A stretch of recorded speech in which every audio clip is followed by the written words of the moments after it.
Il faut souligner que le Sénégal, à partir de la décision du président de la République, son Excellence M. Macky Sall, du 14 août 2013, a démarré l'enseignement à distance de masse à travers la création de l'Université virtuelle du Sénégal.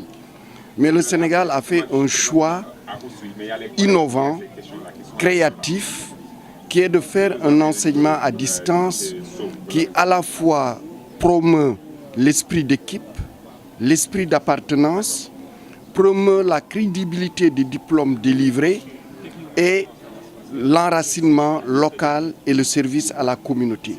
Et dans cette vision, le Sénégal a conçu ce qu'on appelle espace numérique ouvert, a développé sa structuration, a donné à un architecte, Mme Adji Wourika, la possibilité de concevoir le modèle qui est unique et qui est répliqué sur tout le territoire national, à nos ingénieurs, à nos techniciens, à nos enseignants, de concevoir les projets pédagogiques et ensuite de concevoir la plateforme de formation. Et pour ce faire donc, ces espaces numériques ouverts doivent être disséminés sur l'ensemble du territoire national. Et ce qui a été retenu, c'est d'en construire au moins un dans chaque département du Sénégal. Et aujourd'hui, c'est vrai, nous sommes ici à Oussouye pour le lancement de l'espace numérique ouvert de Oussouye. Et dans la région naturelle de la Casamance, ce sont plusieurs ENO qui vont être construits. Vous avez l'ENO de Oussouye aujourd'hui, l'ENO de Ziguinchor est en cours de construction, l'ENO de Bignona va démarrer avant la fin du mois d'octobre, l'ENO de Sédhiou est en construction et enfin l'ENO de Kolda est le premier ENO livré et qui sera inauguré donc demain.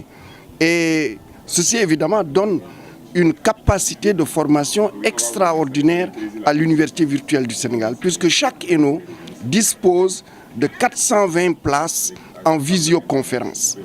Vous comprendrez qu'en 2022, lorsque les 50 ENO seront construits, le Sénégal disposera d'un potentiel qui n'existe nulle part ailleurs, de 21 000 places simultanées en visioconférence. Et cet ENO, non seulement il forme, mais aussi c'est un espace de consultation pour le ministère de la Santé et de l'Action sociale, puisqu'il dispose d'une salle de télémédecine équipée et qui est en connexion avec nos centres hospitalo-universitaires, mais aussi avec des universités étrangères, comme notre université partenaire qui est l'Université de Strasbourg.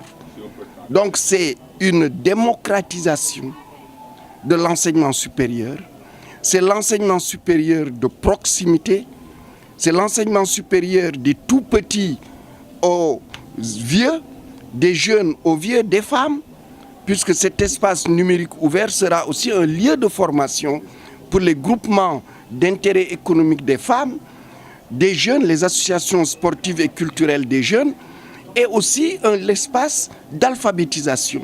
Et l'UVS est en train déjà de le montrer.